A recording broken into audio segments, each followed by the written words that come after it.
What's up, everyone? Happy Friday, and welcome to the game on Pax 8 Live, the show where we talk about all the cybersecurity shenanigans you need to be aware of. We're going to have a great show today. We're going to have Keith Barthold joining us later. But before we jump in, let me do the housekeeping. Don't forget to like, share, subscribe. If you're going to interact with us, the best place to do it is on YouTube. That's Pax 8 Cloud on YouTube. You can't miss it. If you comment on YouTube, we can pull it up on the screen. We can make this a really interactive show. So if you're watching on LinkedIn, join us on YouTube. Don't forget to sign up for PAX 8 Beyond. And let's jump. Oh, I should mention there's about 2 weeks left of early bird pricing, and then that price ratchets up just a smidge again. And I do believe the last update I got is that we're almost out of tickets. So that's the last message I got from Rob. Maybe we'll have to confirm that. But with that in mind, let's jump straight into the news.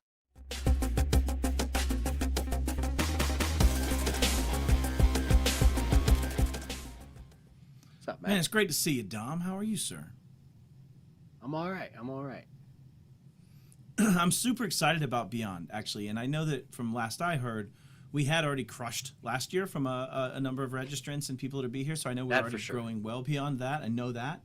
And I'm really excited about what's being built up for the security track that I get to run with. So, in fact, if anybody's watching, reach out to me if there's something you just think has to be there in a security track of things that you want to learn. Now's your opportunity to kind of make sure that that I'm covering that. But Dom, it's a good time to get into the news. I think we're not going to be shocked by this first article. And then also, super excited to have Keith here. He is a forward thinker. He is a leader. He is someone that has worked with a wrench in his hand and also moved towards persuading executives and growing leadership himself. So stoked to have my friend Keith here. So yeah, let's get into the news, and then we'll get to that other boring stuff first, and then we'll get to Keith. So color me shocked. The GAO says that 20 federal agencies failed to meet the Biden administration deadline for implementing the most advanced cyber event logging requirements across their systems, with most agencies failing to implement even basic incident tracking standards.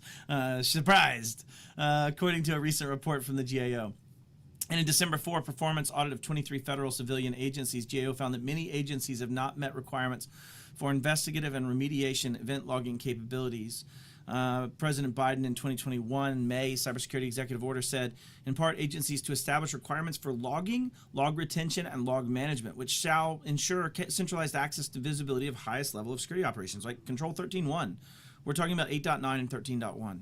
Right? The Office of Management and Budget subsequently released a memo in August 2021 that established a kind of a tiered model to help agencies prioritize their efforts, right? And so the report found that 17 agencies had failed to advance beyond complying with OMB's Tier 0 standards, Dom. Tier 0 standards. That's 17/23 of this aspect, just for the math people out there, right? 17/23 here. Until the agencies implement all event logging requirements, the federal government's ability to fully detect, investigate, and remediate cyber threats will be constrained. You think? It seems logical. Let's break out and let's just chat about this, Dom. I don't think we have to beat this to death, but, Man. Just go. Talk me off a ledge here. Yeah, so 74% failure rate. That's not a great number. Yep. And I'm not quite sure what to say, except I too am not shocked. It's kind of ridiculous, right? Like, I don't even know. With what federal agencies typically handle, and I don't know that it went into what specific agencies. Sure. This is a problem, right? If we think Tier 0. about Yeah. Tier 0. Yeah, the 0 minimum standard. I don't even know how to describe that. Look, this is also par for the course for federal. It's really, really hard to get them to move. Yep. And I don't know that there's much repercussion for not meeting the Tier 0 standard, except for getting called out in a GAO report. Sure. Like what, you can't sue yourself. So, yeah, I mean, it is what it is, but hopefully we find a way to enforce that and bring it up to Tier 0 at least. What I want to unpack, so if we talk about what is Control 8, right? Control 8 in CIS, Center for Internet Security, Critical Controls, Control 8, is talking about logging. And I tell my class when I teach my students about this, logging is for when the body's dead, right? Right. This logging is for the forensics at the autopsy table. It's to know what happened, what did we deal with, what did the threat actors do, how can we pivot, how did they get past our tools, what things did they use against us, what were our failures, those are all part of logging. And then you talk about centralizing security alerting. That's 13.1. 13.1 says centralized security alerting, event alerting, right? So you're getting to this point of saying tier 0 means, like if you're doing this in a sport, tier 0 is no, Johnny can't even do the basics. We're not letting him hit anybody. He's not putting on pads. Sorry, you're not playing football, right? That's tier 0. We're not even at tier 0. You cannot even put on a face mask and a helmet and do a basic football move. Like you fail and maybe I'm being hyperbolous here, but the point is there's not many MSPs that have heard this rhetoric I just went off on that could also answer that they're there either. And I think that's maybe the other side of it, is that this is a universal company problem where people are saying, yeah, do I really have 8.9 centralized logging of all the things where I could deal with it in somewhat of an immutable fashion? Or do I have 13.1? Do I have some type of central place where all event alerting goes to, or security event alerting to, or some set of central places? And then I can report upon those and I can have intelligence. And I was asking my class, why do we care about centralization? Well, there's speed. There's efficacy, there's storyline, but there's also this other aspect of centralization, which includes contextualization, right? And the ability to understand the scenario of events and what happened and put things into context that otherwise wouldn't be in context. And anyways, getting a little more rhetorical than I should, but the point being, if our government agencies can't even be held at a 17/23 ratio, how do we have the SEC suing under the auspices of our public companies in the same problem? I guess is my at least my hypocrisy. That's a good question. All right, fine. We're done beating the federal agencies up enough, I think, Dom. Let's see the next one. What do we have? I guess we're not. We're not done beating up. No, I guess we're beating up the public and private sector in a different way now. The U.S. Cybersecurity and Infrastructure, or CISA, said today that it is investigating a breach at a business intelligence company, Cysense, which is very strange of this investigating part anyways. We'll come back from that. Whose products are designed to allow companies to view the status of multiple third-party online services in a single dashboard, obviously, right, single pane of glass vision, and says, hey, listen, we need to urge Cysense customers to reset credentials. And it is the same information given on their site if you go look at it. New York City-based Cysense has more than 1,000 customers across a range of industry verticals, including financial services, telecommunications, blah, blah, blah. On the 10th, Cysense Chief Information Security Officer Sangram said that they had been made aware of reports of a certain Cysense company information made available, right, from a threat actor, presumably. We are taking this matter seriously and promptly commenced an investigation, so they're going on about that. In this alert, though, as we go forward, they said, out of an abundance of caution while we continue the investigation, we urge you to promptly rotate any credentials. CISA goes on to say, CISA is taking an active role in collaborating with private industry partners, which is great, to respond to this incident, especially as it relates to impacted critical infrastructure sector organizations, the sparse alert reads. Cysense declined to comment, and we've seen several people write about the veracity of the information shared by two trusted sources with close knowledge to say, and this is what's crazy, is that these threat actors had access to their GitLab or their production lab environment for how you CI/CD pipeline managing your code repositories and how you bring those to production. And in that repository was a token or credential that gave the threat actors Cysense Amazon S3 buckets. From that access, you use GitLab. They just kind of go to describe what they're doing with GitLab as a self-management deployment.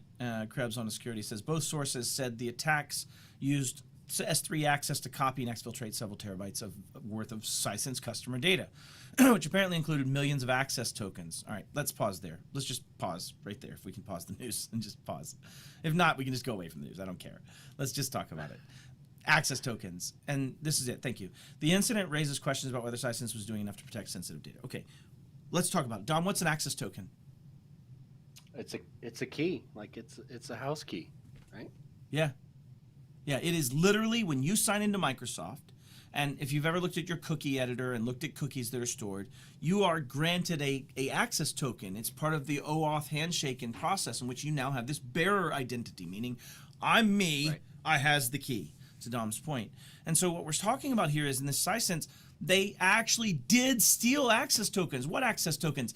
Presumably the access tokens that were being used and consumed. This is presumption. This is definitely a bit of conjecture here. But presumably the tokens in the platform being used to manage these other assets. right? Right. And now that means I now have access, admin or otherwise. I don't know what the level of access Sisense platform has as a reporting central pane of glass, but at least view-only capabilities into lots and lots of very juicy things. And if I am in battle, Dom, I have just created a battle plan, haven't I? I now have the ability potentially to access lots and lots of stuff.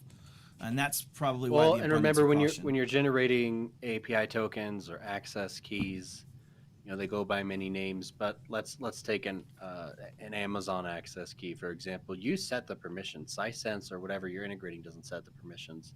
Right. So how many of those keys Unless were it's built automated. lazily? Yeah. Right, but how many of those keys were built lazily? Yep. With least privilege not Broad aligned? access. So they're just Yep. root. Like they could just do whatever they want. Yeah. And I would venture a lot of them are in that boat, right? Just go whip up an access key, give it to Sisense, and call it a day. And now they probably don't expire. They probably, Well, now what I want to paint together is let's paint story 1, which says 17/23 can't take an order 2 years later and execute, or 3 if Matt could math, which is 3 years, right? And then now we paint second picture of lots of these entities potentially, and this is obviously could be private, public sector. I don't know the total extent. She says critical infrastructure. They're taking an active role. My gut says this has a high predominance across CI, critical infrastructure space. And my point is that they're probably not going to act fast. We've seen it in Move It. We've seen it in other situations where they just suck at this. And so now you have a situation where someone's saying, please rotate your keys because they've probably been compromised. And if people don't do that, then the outfall from this gets even larger, right? And that's the same thing we saw with like SolarWinds, the same thing we see with Log4j, the same thing we saw with almost every type of vulnerability is there's always this compendium that doesn't deal with it. And then the fallout from that gets deeper buried, has deeper access, has broader data, has broader expanse. And that means I have a better battlefield plan. I know more and more about what I'm actually dealing with and what I want to steal and what I want to do. All right, I'm gonna blow a blood vessel today on this one, but yeah, okay. I think we're good on this one. And one thing to point out is the whole point of building these access keys is to automate stuff, right? So I could take however many access keys I've successfully stolen, or tokens or whatever, dump them into a CSV, run them through a script, and just mass execute. So I'll get denied on some percentage of them doing what I want to do, but I could just fly through millions of access keys. And they're often patterned, ASIA, AKIA. Those are both going to be AWS keys, right? I already know that I can go apply them to an AWS context and check them. And there's lots of ways to abuse it. In fact, if you haven't taken this, total tangent. Go. So GitHub allows regex search nowadays on their advanced. Oh, healthy! That makes it super easy to parse for these things. It's fun. You should go to GitHub and do a regex search. I have. You and I have done this together. Yeah, that's right. We found those keys. Many fucking Amazon access keys on GitHub. So if you're bored, true story. True story. Don't do anything illegal with them, but there's a lot. True story. All right, so back to the news. This point is, I think this will be a developing story. We will see more out of Sisense. I do believe that. So we can go on to the next article. Sorry about that. Thank you. All right, so LastPass. Hackers targeted an employee and failed deepfake CEO call. This is awesome. We've got to get a win for LastPass. It makes my heart very warm. I love several of the people over there that I've gotten to interact with. LastPass revealed this week that threat actors targeted one of its employees in a voice phishing or vishing attack using deepfake audio to impersonate the company's chief executive officer. However, while 25% of the people have been people have been on the receiving end of an AI voice impersonation scam or know someone who has, that's a broad expanse. According to a recent global study, the LastPass employee didn't fall for it because the attacker used WhatsApp, which is a very uncommon business channel. In our case, an employee received a series of calls, texts that were outside of voicemail featuring audio deepfakes from a threat actor impersonating our CEO via WhatsApp. LastPass intelligence analyst Mike Kosak said. As the attempted communication was outside of our normal business communication channels, the employee's suspicion regarding the presence raised a social engineering attack such as forced urgency. Our employee rightly ignored the messages and reported the incident to our internal team. Let's stop there so we don't have to look at this too much longer. We're a little bit behind anyway. I'm ready to talk to my buddy Keith with the brisket rolling. Okay, so when you think about this is a win. This is where, people talk about humans being the worst layer of defense. I disagree. Humans are actually probably the best layer. And what I mean is they probably get it right 99.9% of the time, and we only see the one where they failed when we really get into it. And this is actually a great example of them winning, right? You have a deep fake, which presumably sounded like the CEO. That's the whole point of these deep fakes. They're easy to make, but they used a non-standard comms channel, and that tipped them off. And my point is, like, in the past, you would have had a user that would be like, all right, fine, it's just my weird CEO doing weird stuff. It's fine, we'll do, like, but we deal with this now, and you see an employee going, no, I've been trained. This is two things. One, it was something as a non-standard comms channel, and two, I've been trained that there was an escalation of urgency that wouldn't normally persist. Okay, I just want to hone in on for just a second, like, just live as a practitioner and take our wins. This is one where somebody saw something, said something, and now we get to tell a story about it. So, good stuff. So John doesn't really need those Apple gift cards I've been sending him? Is that what I've been you're saying? sending them for 3 months. I expense them, and they just keep accepting them as a company. It's really strange. But yeah, I figured that was John. He's really serious on his WhatsApp skills, man. It's amazing. Yeah. He started sending it on TikTok last time. That was really strange. No, yeah, and it's a good reminder. If you're dealing with your security programs, like, let's talk about those things. And oftentimes we check the box in Control 14, 14.1, 14.2 about security and education and social engineering specifically. And the problem is we haven't given any of the contextual anchors necessary to be successful. We haven't trained them on their systems. We've taught them about, hey, guess what? Some mythical, magical unicorn might one day do something that's outside of band and be different. But how often do we actually say the ways you will be communicated with in this company will be only as following, and these are the things that would be abnormal, right? If that CEO says, I'm never going to contact you on a cell phone, not ever. It will not come through a text message on a cell phone. I will call you, and then I will say these. Like, that's a very different methodology and deeper training that's required that we're just not doing. For most MSPs to their end client base, if I'm candid. So at least, correct me if I'm wrong. If you're in the comments and you're like, no, I am doing that, then, like, slam dunk, I love you with all my heart. Thank you. Please put the comments in. We'll highlight them up. So, all right. Dom, any thoughts to add to this one?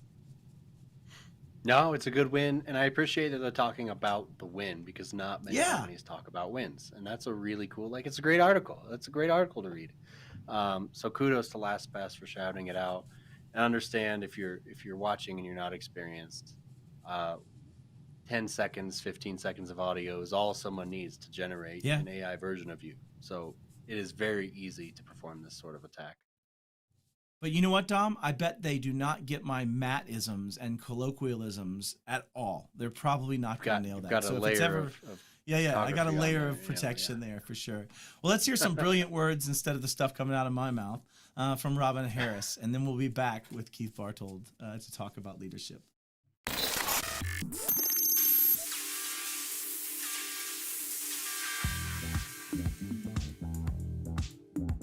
Let's talk about seasonal scams. We're coming into tax season. I haven't done mine yet. But you will notice that the bad guys, they key up on what's happening with every season.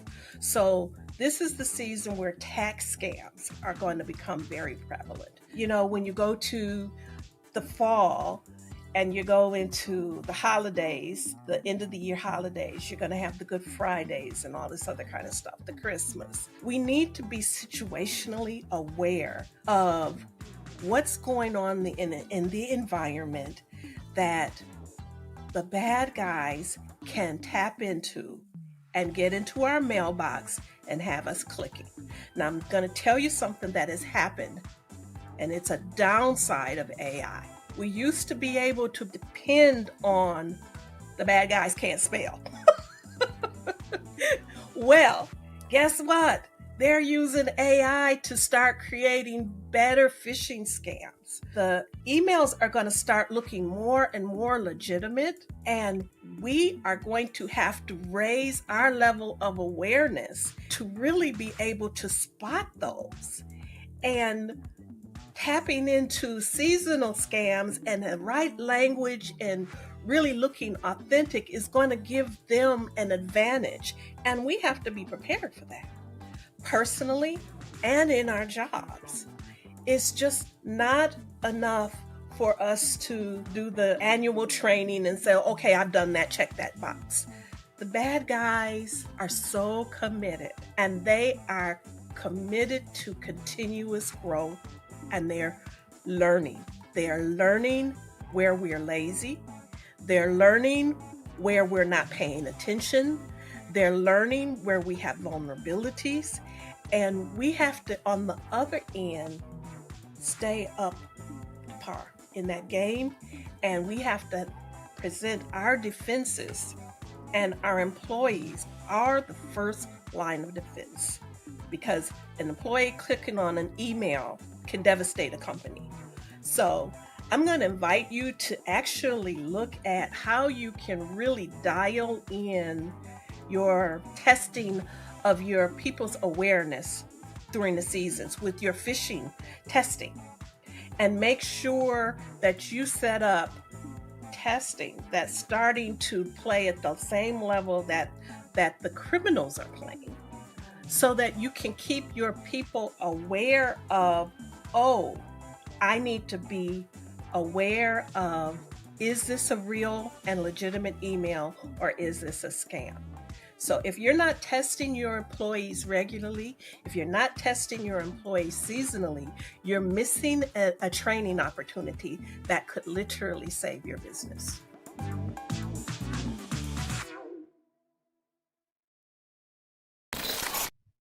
Okay, so 100% from Robin. I mean, talking about really almost validating what we talked about, which is this focusing on the positive and focusing on this fact that they are our first line of defense, but also in this understanding that, I was asked in a call or a speech I was doing for a bunch of Fortune 100 and Fortune 500 CISOs, Matt, how did you measure effective phishing campaigns? Because just measuring click or not click is tough, right? I throw them away every time. I don't learn anything about it. And I said, my argument is to shift the measurement, and Robin kind of spoke on this, to shift the measurement towards things that are outside of that testing metric. Meaning, like, if I train Dom with phishing tests seasonally, and as Robin's describing, and I then have that result, can I also see that Dom's sending in stuff that is actually malicious, is sending in stuff that is actually benign, right, that he thinks is malicious?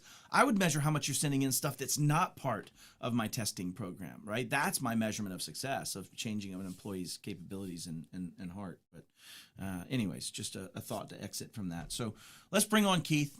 Keith is an awesome friend of mine and very forward-leaning person. Keith, tell everybody who you are, what you do, and where you're at today.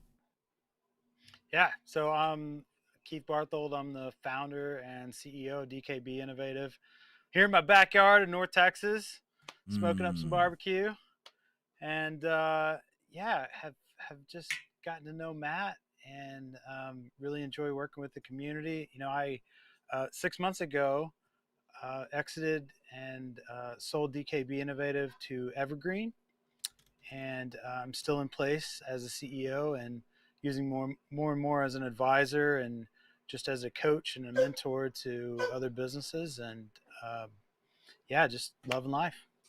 How has it already been 6 months, man? Like I don't even know how that's possible. It's It felt like it wild. was just 2 days ago you called me and told me. It's MSP Yeah, life, I think. yeah, MSP life. It's pretty surreal. So definitely Well, a different dynamic now, and I'm enjoying it. The pressure that was rising through the exit and due diligence and all of that is kind of behind, and now it's just create enterprise value for DKB and for the rest of the yeah. platform. And to put it in perspective, just for people that are watching, the scale, when you were still as your DKB before the merger and that partnership that you have now, you guys were a fairly large sized MSP too, and fairly, I would say sophisticated in at least my experience of working with you. Yeah. So in 11 years, took it from zero to 13 million in revenue and Yeah. 62 employees, and continue to grow today. And working in some compliance spaces and working with people that had higher security needs too, as I remember our conversation. Is that also correct? Yeah, for sure. We're very fortunate in that when I founded DKB, I came out of a 10-year career at Perot Systems, Dell, was working with Tenet Healthcare. So I was in charge of medical records transformation for 60 hospitals and spinning up about 150 physician offices. You get to understand HIPAA compliance and security. And so, day one, we were a security company where a lot of MSPs have had to adapt and, over the past 5-10 years, try to become and learn how to become a Yep. security True company. story. And we started that way day one. And the reason I went through all that is I just wanted to establish your credibility for the security aspects of this show, because we're going to be focusing on leadership, and I just wanted to make sure everybody knew that the game had somehow lost its roots here. Now that you are a security focused human. So, okay, cool. Yeah. And I want to share with the audience how I met you. You and I had met through some mutual friends. I think we were introduced and both had a very security focus, and then this ended up happening, right? So, what's better, trust or faith? Wow, that is Right? a tough question, right? I only asked you a hard one to see if I could keep you from dropping into another spin. Yeah. I think it's evidence-based trust, really. It's looking at the evidence and going, look, it's certainly not about blind faith. Right. Like this plane, I got to trust my instruments, Yeah. but also going to trust all of the inputs that are around me. I bring all of that evidence together, and that's what's going to build the story. That's how we proceed in cybersecurity, as we look at what our tools are indicating. We look at our best practices. We talk with our clients, and how is this experience? How is the safeguard, the control? How's it impacting your business and your people, your usage? Yeah.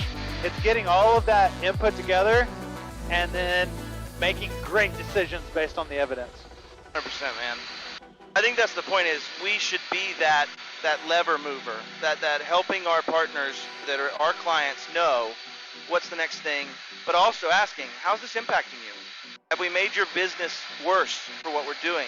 I tell people all the time, you can spend $1 million protecting $1, and at the same time you can also put so many stops in place that you can't grow your business from security. So it's that balance, right? It's that fine tuning and trimming of it.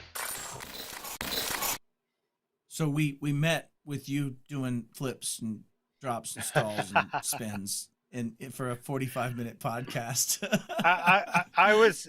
You've been one of my most impressive guests, Matt, because Oh, whatever. I was flying you upside down and going into like 4 rotations spin, pulling G's, and you just continued to talk, like not even taking a breath. Until at one point I looked up and like these beads of sweat were rolling down your head. And I was like, how you feeling, Matt? You're looking a little green. And you're like, bro, like maybe straight and level just for a minute. Straight and level right now. And the other thing I think I learned out of that was really interesting was, those feelings that come from that. When you have the stick, you don't have the same problem. There's this almost control aspect of that was really interesting. It went away really quickly. But to your point, we did talk about cybersecurity, pulling more than 3Gs and holding that at sustained levels for a while. And I had a blast. It was great. But some of the conversations that came out of there were really leadership centric and driving that. And that seems to be one of the passions you wanted to talk about. How do you stay a leader, and how do you have that leadership and establish trust with your client base? I mean, that's a great topic to kind of delve into, I think. Man, I think it's just really continuous learning and really empathizing with what your clients are dealing with. Like, it's an understanding that they're not excited about security like we are, and they don't want to spend money on security. And you got to realize that. But at the same time, you got to empathize with them that this is a different world, and it keeps changing. The threats keep rising, and they've got to adapt to those threats just like we do in our own business. And you've got a responsibility to relay that in a way that is really business. You've got to talk in their terms as a business person, not as a nerd, or it just is not going to resonate, and they're not going to make great decisions. Yeah, 100%. I think when we talk about this with the business person and you're having these conversations, and let's go back to that flight conversation about elements like I can trust my security tools. I have to trust the best practices. I have to trust those. How do you deal with the fact that when you start looking at your customers, oftentimes they don't have the best practices, and they don't have the right tools, and they don't have the telemetry, and they haven't elected to do that thing or this thing? How do you have those tough conversations? I mean, I think that's what I'd really like to dig into today, is how do you have that conversation, and what are some of those tough conversations you've had? Yeah, I think the tough conversations are, I love the analogy that Wes Spencer gives, and that's that it's really like you being a doctor. And if I was to go into a doctor's office and say, "Hey, doc, like, man, my stomach is just really hurting, and I can't get over it, and I've tried these things, but I'm in some serious pain," one, the doctor is going to have good bedside manner and show empathy. A great doctor is going to go like, "I'm so sorry, this is disrupting your life, and Sure. like, let's talk through it and let's diagnose the problem. Let's talk about diet. Let's talk about exercise, family history, all of these things." Well, But hold on, there's a pause. moment. Pause real quick though, Sure. because that part of that is this kind of evidence and telemetry gathering, right? So there's empathy that's building that first piece of, I care about you, Keith. I understand what you're going through. I can empathize how much this sucks. I really want to solve this. But then there's that evidence gathering. Are you exercising? Are you eating Thai food with spicy Thai hot every night? Are there things that you might be doing Yeah. in an environmental basis that are part of this? Okay, continue. I just wanted to dig into Yeah. that's Yeah. what's happening here with that doctor environment. Yeah. Yeah. So it's asking questions, and we're going to ask a lot of questions and understand the business. That's going to create engagement. It's going to build rapport Yep. to where you have a genuine interest in their business. The technical side, right? And focus on the symptoms, but also focus on the person and the business and how they make money, how they operate. Um, it's important to that telemetry to get all that information in. But Yeah. there's a point, and I think what separates um, a bad doctor from a good doctor really is a, when you get frustrated and you go, "Oh my gosh, you're serious? Like, you need me to have to do some labs? You Sure. need me to do some tests? I don't have time in my schedule, and that sounds really expensive, and I haven't saved up and budgeted for that. You know what? Just give me some pain pills, and I'm on my way out of here." A terrible doctor says, "Yeah, I understand. It does stink. Yeah, I'm just going to write you a script and leave you on your Sure. way." A great Sure. doctor goes, "Time out. I'm the expert here. I don't care what Yeah. you've looked up on WebMD. I've seen this 1,000 times. Dude, you might have cancer. Like, you could have colon cancer, and I care too much about you to see you walk out of here and you maybe die because Yeah.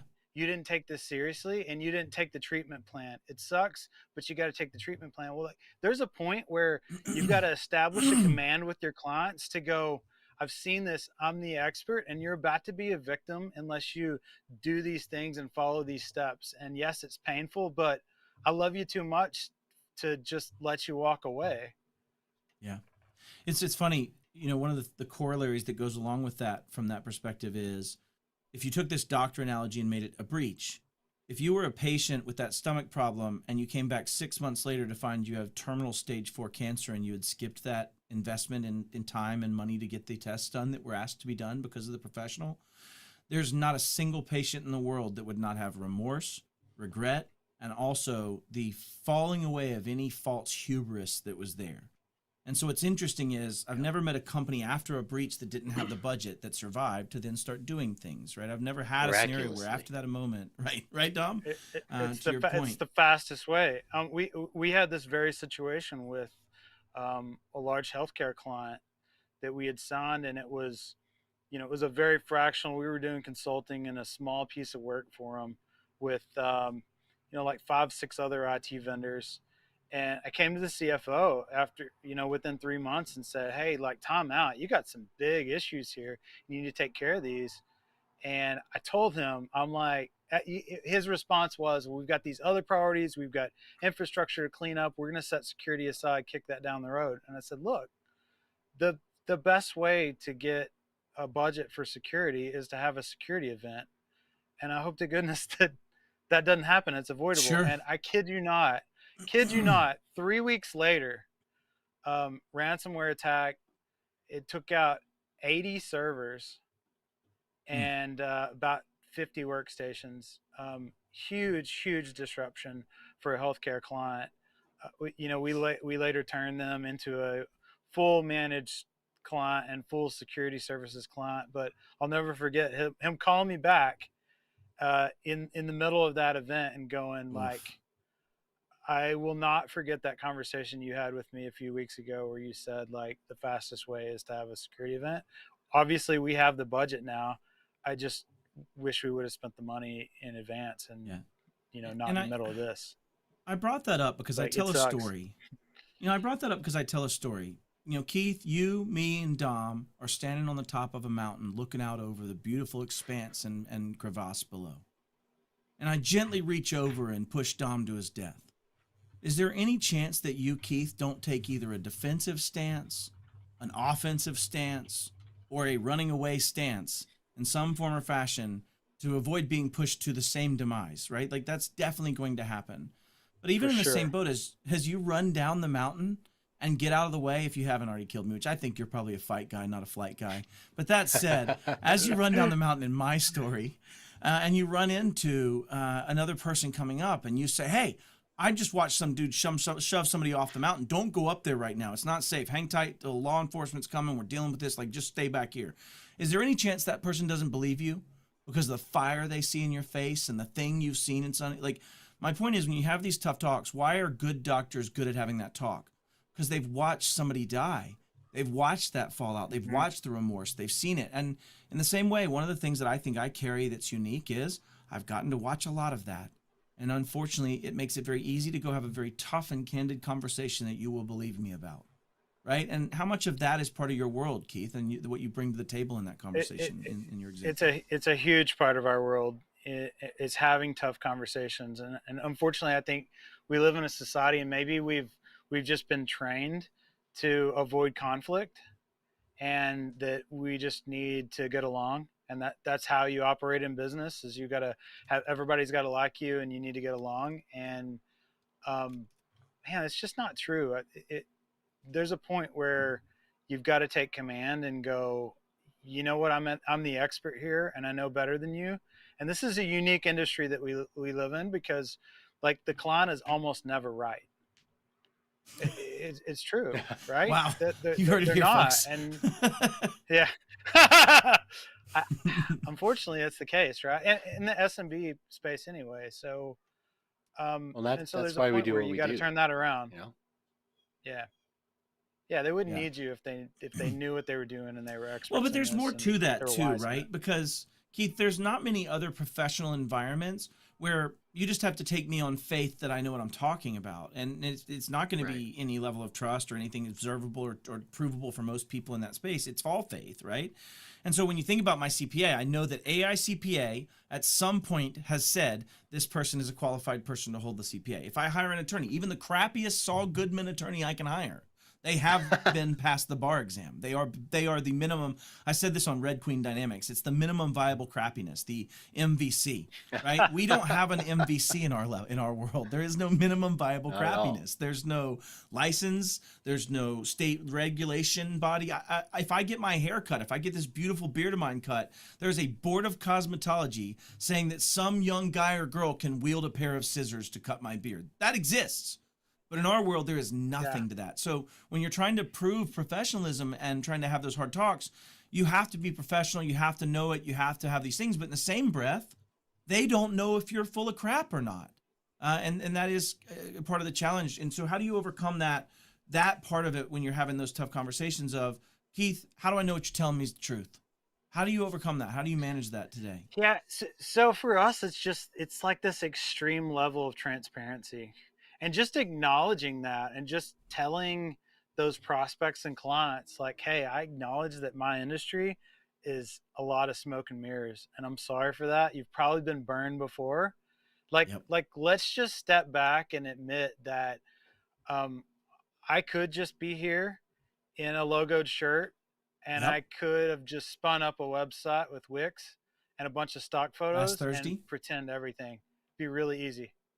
Um, so I need you as a wise buyer here and a wise consumer uh, to dig in. You need to do your due diligence. And in return, what I'm going to do is just extreme transparency. I want you to Yeah. come into my office. I want you to talk to my people. When we talk about documentation, we talk about process and streamlinings. I want you to just call time out and go, hey, that seems like bullshit. I want to see it. Nice. and like give you the opportunity to look at what we're doing. And you should demand reports. You should demand dashboards. Not that you're going to yeah, we do Find immense dashboards value from and them or right, any of that. It's the transparency. exactly. Yeah. You're not going to be looking at that every day, and that's not the purpose. The purpose is that I'm holding myself accountable and my team accountable by this extreme level of transparency. Trust but verify. You know, it's funny. So Rob Reck, I don't know if you caught this episode or not, but Rob Reck, our chief trust officer, came on, and he has 3 tenets that he follows, right?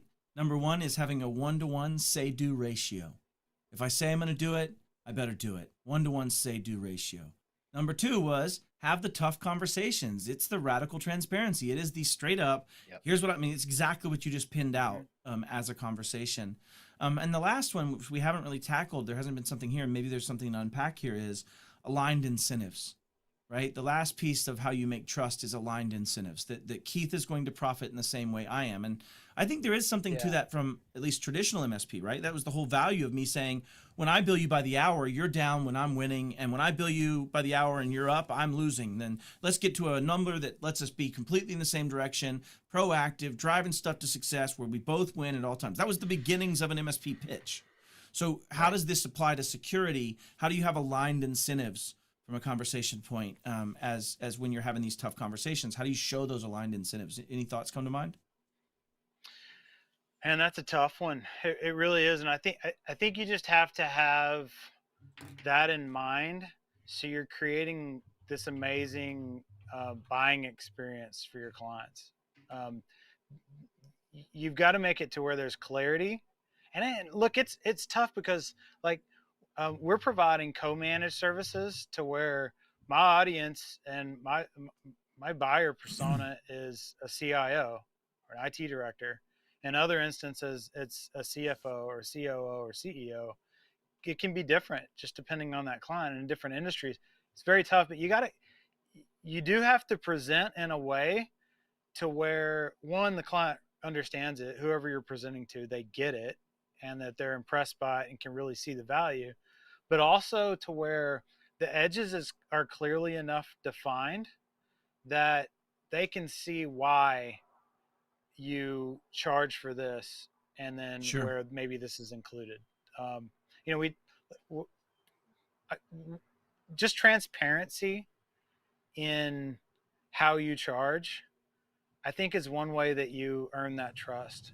Nobody wants surprise bills, and I think you've got to tune your offering with the pricing clear enough to where you can come in and you can guarantee, look, Mr. and Mrs. Client, I guarantee you that you won't get surprise bills, because too many have experienced that to where they think something's included and then boom, there's an invoice. And talk about disruption and frustration. I mean, I wouldn't appreciate it if I got a surprised invoice from PAX 8.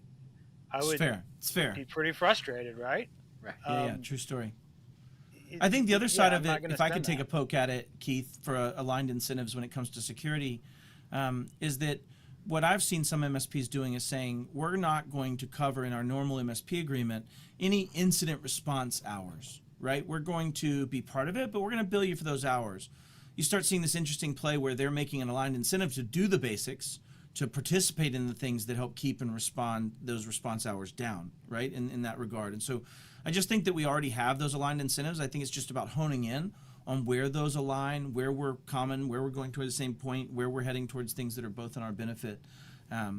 But we've already done a lot of it with the guise of efficiency and effectiveness, right? As an MSP, talk about your KPIs and those dashboards. You're wanting to highlight that you're doing all the things you said you were going to do, that you were having a 1-to-1 say-do ratio, right? That's essentially what that radical transparency is trying to have there. One of the things that you talked about pre-show. Go ahead. I was just say, yeah, and I think showing that you are proactively reducing the noise and the number of issues.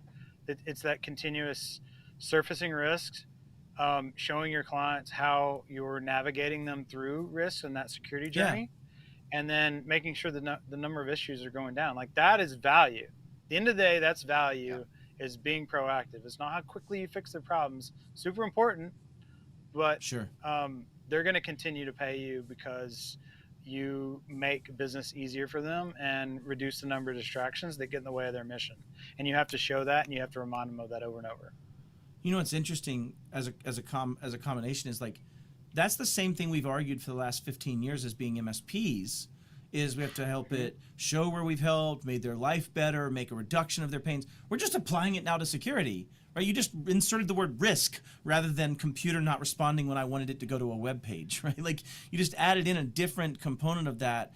And I think to your point, what are those kind of things that we would think of? Like in my mind, it'd be, I see less vulnerabilities over time. I see less of these types of events. I see better phishing scores. I see better, like, tell me, are there any other things I've missed that are part of that kind of helping show telemetry of improvement in risk that come to mind for you?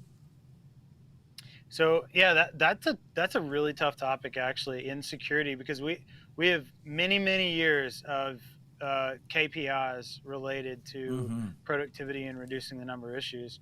But what are the measures of success in security? Man, that's a tough one. It really is. You're right. Reduction of vulnerabilities, fewer number of issues. We're faster at remediating 0 days, as an example. Sure, and, that's a and good just one to having track. that like command and but I think fundamentally it's taking something like a framework like CIS, or certainly if it's a client that needs compliance, CMMC, and then mapping that back to 800-171 and making clear that this is where you were when we started and this is your level of maturity. Sure. This is where we're at now and this is where we need to be. And then getting in front of your clients and showing that over and over and over. And so I think for us, yeah, it's not a KPI and it's not a quick read to just look at a dashboard and a metric, but I think showing them where you're taking them on that journey, and that it's not just us, it's you too. We've got a partnership and we're making you more and more mature and more resilient towards security. I love that approach in the sense that you now have I'm not setting expectations that this is going to be beeps and boops based. This is about how I take you from where you are to where you need to be. And if you think back to that doctor analogy, that might be in the form of a complete blood count and full panel of tests that say, Matt, we're going to track your LDL and HDL over the next 6 months and see if we can get that in line. And also, that heart rate needs to be better. And hey, that blood pressure, we also need to tackle this heavyweight. I will say, Keith, you and me flying last year in March or so, I was 55 pounds heavier than I am today, right? Those are trackable things. I'm getting in better shape. I am actually getting further on my numbers. I'm looking at those things. And I think to your point, frameworks give you that ability. What I fear, and maybe you can tackle this, is a lot of people have said to me, Matt, you can't talk about frameworks to clients. They don't get it. You can't reference frameworks to clients. You can't use those. Is that a true statement, or do you have places where the framework gets brought into the conversation, Keith? Not at all. I think the framework is so important. It's the blueprint, it's the map, and anyone that's good in business is going to be used to using some sort of methodology for business planning, even if it's a one-page business plan, writing a budget, a pro forma, writing out their goals. Like, there is structure to business, certainly structure to finance and regulations and gap accounting, Sure. all of that. So I think that's a disservice to hide that and keep that away and not bring it up with our clients. I think we have to educate as professionals that frameworks are really, really important.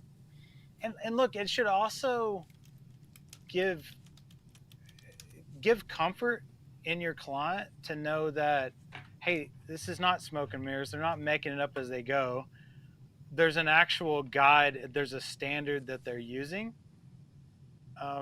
Super important. Even if you don't have to teach them, right? Like you don't have to. Yeah, go ahead, Don. I'm sorry. Yeah, and that's massive, right? Because one of the struggles I had is when I was doing this, is how do we know you're building a plan that makes any sense? And I knew it did, but I was tying it back to, it was NIST at the time. But when you bring the framework in, my biggest explanation was like, this is a community-based, academically generated set of ideas that are going to drive towards the mission of risk management. right? And then we would do a risk register, and we would start doing qualitative risk analysis, and we would start knocking down those exposure scores from real, genuine business impact, and that was huge, right? And I will add, you know, and I don't know if you're similar. I've never sold a security product, not once, not an EDR, not a firewall, none of it. Um, we sold business outcomes, right? Has that kind of been your approach and experience of selling the outcome? Yeah, it is for sure. Like a lot of you're gonna have to go down the path, especially in co-manage, of being specific about some of those tools, and you're gonna come across buyers that know a lot of buzzwords, Mm-hmm. or they've put together an RFP that has those things. But at the end of the day, you've got to reframe the client to go, look, I can answer this and I can walk you through this, but I want you to understand that this isn't important. This is what you should care about, and it is those business outcomes. Yeah, yeah. It's a different kind of efficiency too, right? Like understanding risk and what's the outcome if you don't address this risk. Um, so yeah, I'm a big fan of it. And have you, you know, Matt and I have been doing a lot of talk about diving into tabletopping. We have the tabletop game that we host with PAX 8, and we've seen folks start to play it with customers. I'm curious because you're in the co-managed space. Have you Yeah. gone that route of sitting down doing a tabletop with a customer and how to go? Yeah, so we actually have. So that's one of the things that our VCIOs have really leaned into to go, hey, this is fantastic. We do it regularly for us. We try to do it a couple times a year. Record the results, learn from it, involve as much of the team as it makes sense to. But yeah, we provide that now as a service offering, and for our full stack security clients, we're coming in and walking them through that. And I really like that. I think it's a good experience because it's showing leadership and showing that you have their best interests in mind and a command over not just the bits and bytes, but actually what happens in a security event and how we're going to navigate this. Like, I feel like our clients walk away from those exercises with a lot better comfort level to go, yeah, I'm glad that we're working with DKB, and I'm glad that they've got our backs. I want to make sure I understand that, Keith. You have an offering in which you have someone pay you to show up, walk them through the experience that both sets the experiential feeling of what needs to be done and drives movements and hearts, and also reinforces, I'm glad I hired them. I just wanted to make sure that sunk in as a business opportunity for anybody out there listening, right? Like they walk away better liking you than they did after they paid you. And, when you go through those events, imagine what you're doing. Imagine taking your client through, this detonated, we need to shut down this server. That means these things are going to stop. We now need to do this. What do you want to do next? Those type of events and walking someone through that horrifies them. It sets it in reality for them, and it drives it into, I can't drive the concrete truck to this job. I can't get concrete flowing to this job. I'm going to lose $37,000 this morning if we were simulating that. Do you find that drives movement out of those, Keith, in co-managed or even in managed clients? Does that drive action out of those events? Do you always take away something to change or do? Yeah, always. Like, if it's done well, there's always learning that comes out of that. And I think, like, setting expectations with your clients that when you do one of those IR tabletops, like, everyone's going to learn. Everyone, us included. Like, it's practice, and you got to train for the event. And God forbid it actually happens and you have a security event. You talk about how less stressful it's going to be. I wish I had a story of where, somebody had gone through that and, it was way less stress because of that. I'm glad you don't. I'm okay. I'm glad I don't, right? Yeah. I'm glad I don't. I'm glad you don't. I've got to imagine that if any of those clients that have gone through one of those tabletops with us, the stress is probably much, much less in an event because we've gone through it and practiced it. Well, why do you walk kids through a hallway out to the fire spot? Why do you train them, little Johnny to hold this door and Jane to hold that one, so that the 46 kids can walk out and then we'll count Jane and Johnny? Like, it is to reduce that failure in the operational moment.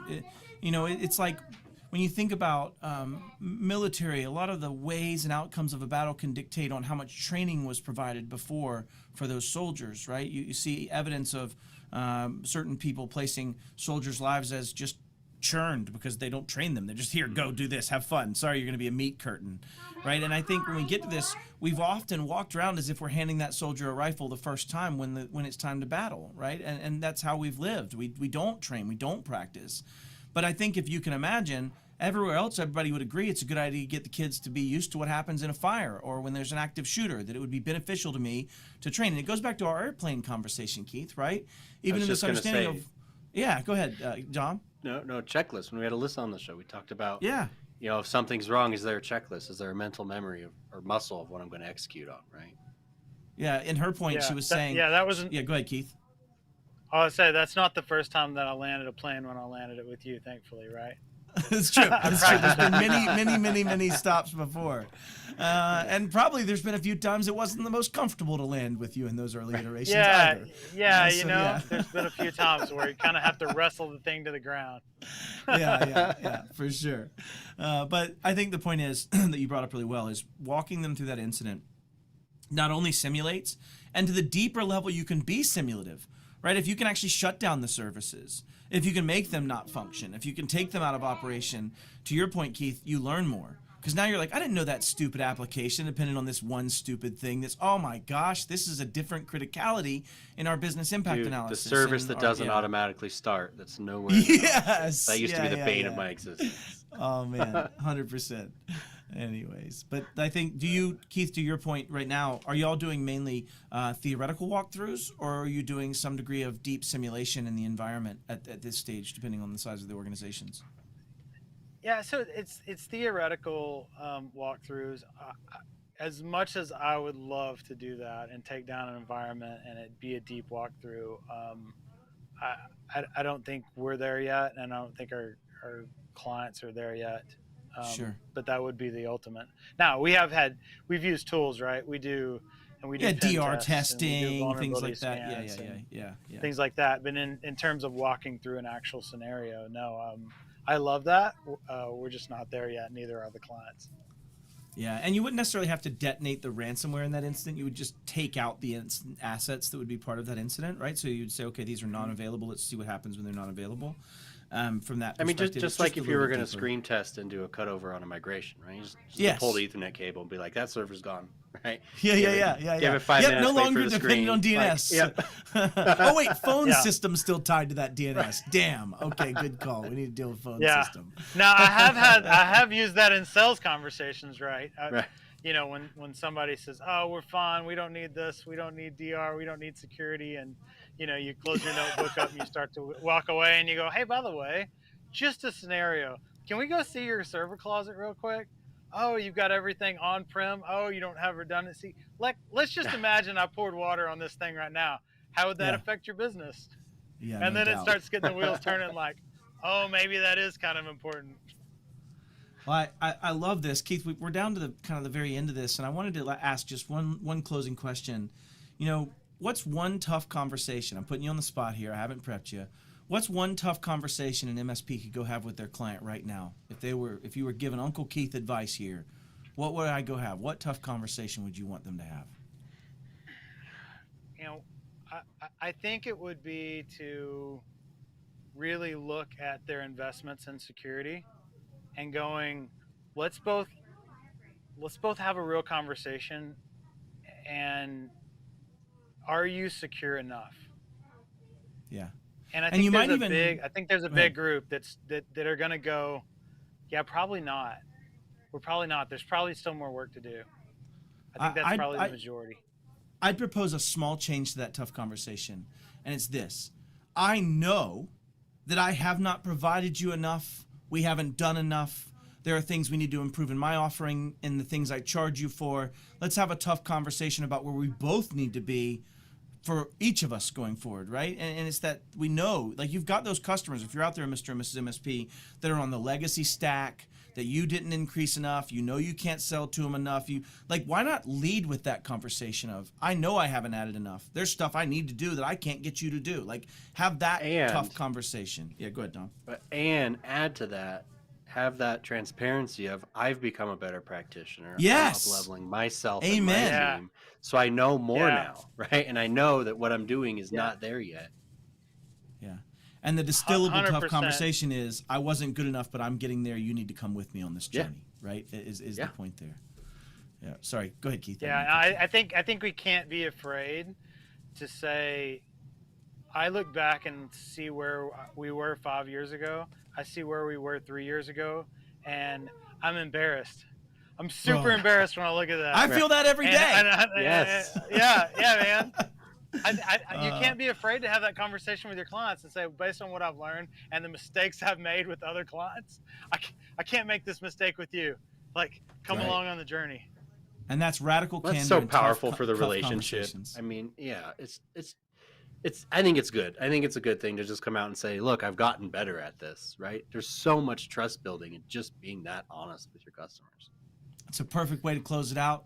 Keith, I love you. I appreciate you being here. I keep watching your success and your meteoric rise, and I'm just couldn't be happier, brother. It's awesome. So thank you for being with us today. It. I got some barbecue to slice up.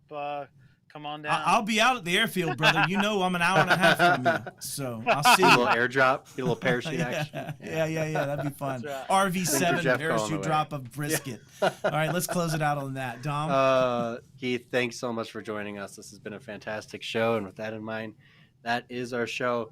We're going to take a little break next week. Matt's got some time off, so you will not see us next week, but on April 26th, you will see us. And we're going to have a nerdy conversation about identity with Mero Fernando. Yeah. He is the principal product manager from Intra ID over at Microsoft. We've got some really exciting identity topics to talk about, new MFA journeys and some other stuff. So we're really excited for that. Join us on April 26th at 2 p.m. Mountain. Don't miss all the other PAX 8 live shows in between, and we'll see you in 2 weeks.